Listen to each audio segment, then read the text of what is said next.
Scholarship scholarship scholarship पे आज टिके जूनियर मेरिट विषय आलोचना करवा पोस्ट मेट्रिक विषय मुझे कहबी एक्चुअली कौ मान को केते टंका मिलूँ प्रथम जूनियर मेरिट कथा आलोचना करवा जूनियर मेरिट कथा मुझे कहबी आपको ताने जूनियर मेरिट मानक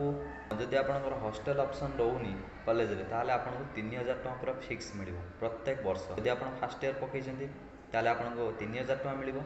देन आप सेकेंड ईयर को गलापर रिन्यूअल करदे आपंकर जो स्कॉलरशिप पकईं सेकेंड ईयर भी 3000 टଙ୍କା मिल तो आपने क्लीयर आउ गोटे जिनस रोचे जोटा कि जूनियर मेरिट कौ मैंने एप्लाय करेंगे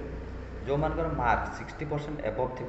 आउ किसी कास्ट सर्टिफिकेट दरकार नहीं जेकोसी कास्ट आप पकई पारे जनरल हो बा ओबीसी एससीबीसी हो बा एससी एसटी हो समस्ते ये एलिजिबल कास्ट ये किसी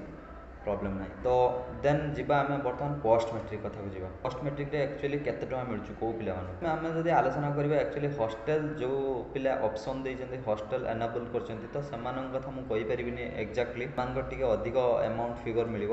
मुझे कहूँ जो मनकर हॉस्टल ऑप्शन ना ठीक अच्छे आउ तथापि यहाँ कॉलेज टू कॉलेज डिफर कर जो कॉलेज जमी एकेडमिक फीस रोचे आपंकर ट्यूशन फीस जोटा कि एडमिशन फी डेवलपमेंट फी सबकि ऐड कर सारापर आपंकर टोटाल फिगर जहाँ होची ताहारी ऊपर एक्चुअली आपको स्कॉलरशिप अमाउंट मिले मुझे जोटा कहि जनरली मैक्सिमम पिला जोटा पाँच से फिगरटा मुझे कहि जोटा कि जो पिला माने प्राइवेट बा गवर्नमेंट एडेड कॉलेज पढ़ुं जोटा गवर्नमेंट एडेड नुह प्राइवेट कॉलेज जाऊँगी से कॉलेज रिलेटेड कथा मुझे कहि तो आपको जनरली यदि आप एससी एसटी अच्छा ताहले आपको स्कॉलरशिप अमाउंटा 2500 टଙ୍କା मिल ता सहित आपको स्टाइपेंड गोटे मिल 1336 टଙ୍କା ठीक अच्छे आउ ये पुओ झील पत्र टिके जदि डिफर कर ना बेसी किसी डिफर करना से 3300 रु 3600 टଙ୍କା मध्य आप पाइबे तो बर्तमान जी OBC SEBC OBC SEBC category कथा जब आम आलोचना करवा ताहले आपंकर से 2500 टଙ୍କା मिल आपंकर स्कॉलरशिप अमाउंटा आपंकर कौन स्टाइपेंड एठी मिल ना तो से 2022 टଙ୍କା भितर ही एमती डिफर आसो अमाउंट तो 2000 ऊपर को मिल अमाउंटा यहाँ जाणिकी रखी था जो पिलांकर एपर्यंत पैसा आसीनी मो पूर्व वीडियो भी गोटे बनईची एमती आप चेक करेंगे आपंकर स्टाटस एक्चुअली आपंकर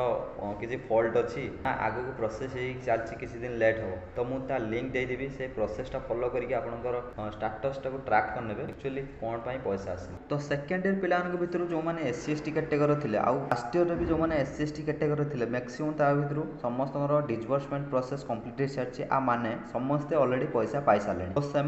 जदि आउ जी भी रिमेनिंग रही पैसा एपर्यंत अकाउंट को क्रेडिट होनी आप थे स्टाटस टी चेक करने कहीं मुझे तार लिंकटा दे देती लिंक रे जाकि आप वीडियो टी देखिए भल से केमती कौन स्टाटस चेक कर जाए आउ स्टाटस केमती कौन रिजल्ट आसे सबकि देखिकी निजे चेक करूँ जदि किसी असुविधा अच्छी ताने मते कमेंट रे जनइबे मु आपन कहिदेबी आपनकर कौन असुविधाटा है बर्तमान आगु जावा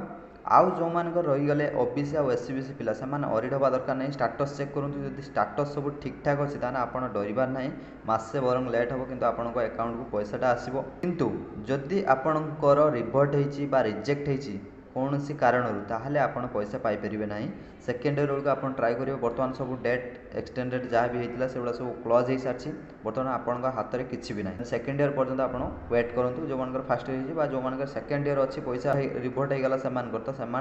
+3 जो पड़े से पर्यंत वेट करूँ भिडियोटी आज ये पर्यटन था सब वीडियो आम सर्ट करने चेष्टा करवा जदि भिडियोटी आपको भल लगी तो आगे प्लीज शेयर करदे और लाइक करेंगे आदि चैनल पर नुआ हो तो प्लीज चैनल टी सब्सक्राइब करने कहीं आम ये सब यूजफुल वीडियो नहीं आसो ये channel thank you for watching.